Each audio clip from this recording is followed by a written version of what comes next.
Hello everyone, my name is Yunfan Shi from the Creative Computing Institute. Today, I will present my thesis, Multimodal AI-Human Interaction for Emotional Regulation, an embodied approach using physiological sensing and speculative co-creation. In this talk, I will briefly introduce my research question and background, explain my methods and experiment setup, show the main results, and end with the contribution of my work. My thesis starts with one main question. Can a multimodal AI system help people regulate their emotions in a meaningful way? In my project, the system combines three things: body signals, facial emotion recognition, and a conversational AI. I focused on 3 points. Can this system support emotional processing, not only emotion detection? Can it improve people's emotional awareness and body awareness? How do participants experience and describe this AI? As a tool, as a listener, or as something in between? My work builds on 3 areas: affective computing, physiological monitoring, and AI chatbot for mental health. In affective computing, many systems recognize emotions from the face, the voice, or body signals. They use large datasets and machine learning. However, most of them stop at recognition and do not focus on emotional regulation. In physiological monitoring and biofeedback, previous studies show that feedback on heart rate or skin conductance can help people understand stress and sometimes reduce emotional arousal.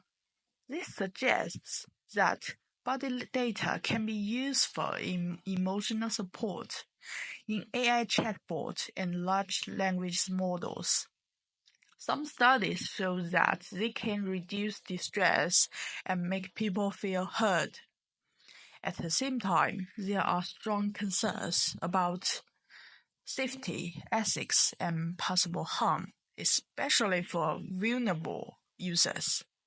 From this literature, we can see that there are still important gaps, which I will explain on the next slide. From this literature, I see clear gaps. Most systems are single model. They focus on detecting emotions rather than supporting change, and they use short task-based interactions. In my thesis, I also use an embodied and situated view of emotion. I treat emotion as something that happens in bodies, in contexts, and in relationships. This means I do not treat the AI only as a classifier, but as a partner inside an emotional process between human and machine. Now I will explain my methods. I used an within subjects design with pre- and post-questionnaires. I worked with 24 adult participants. Before the session, each person filled in a 17-item questionnaire about emotional clarity, feeling listened to, and body awareness. This gave me a baseline for each person before they talked to the AI. Then each participant had a 20-minute test conversation with the AI. The conversation followed 4 phases. Phase 1: rapport building. Simple questions made participants feel safe and gave me baseline body data during the chat. Phase 2: emotional recall. The AI asked about past emotional events. Phase 3: present body awareness. The AI asked what they noticed in their body right now. Phase 4: future-oriented questions. Participants imagined future situations and possible AI emotional support. After the conversation, they filled in the same questionnaire again and answered 3 open questions about their experience. This method fits the study because the within subjects design let me compare each person before and after. The 4 phases match a view of emotion as a precise in time, and combining numbers and open text let me say both measurable changes and personal meanings. Next, I will introduce the experimental setup. The system has 3 main parts: physiological sensing, facial emotion recognition and interface, and the conversational AI.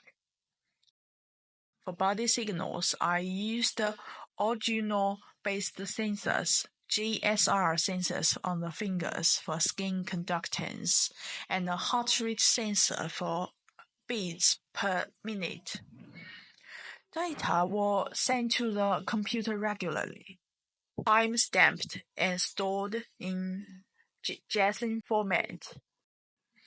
For facial emotion, I used a webcam with P5.JSON and ML5.JSON. This model produced probability for 7 basic emotions. The interface showed the video, the emotional probability, the GSR and heart rate curves, and the text chat with the AI. For the conversation, I used ChatGPT 4.0. It received the text from the participants, the summary of current arousal, and the main facial emotion. And it tried to respond in an empathic and calm way. Participants were informed that this is an AI system without real feelings, and I had safety procedures for signs of strong distress. Now I will briefly summarize the main results. First, physiological changes.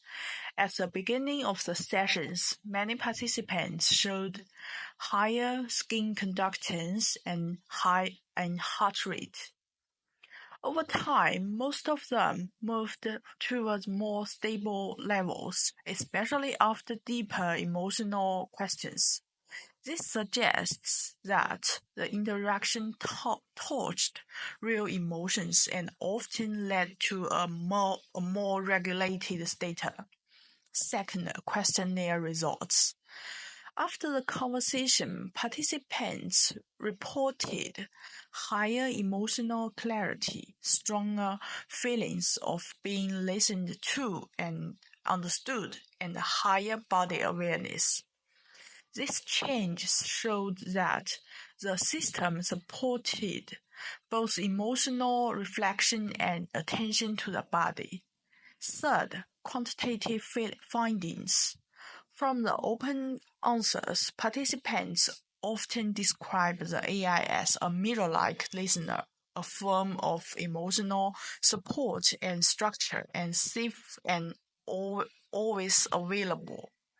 However, they also raised concerns about dependency and about the difference between AI support and human support. To conclude, I highlight 3 contributions of my thesis.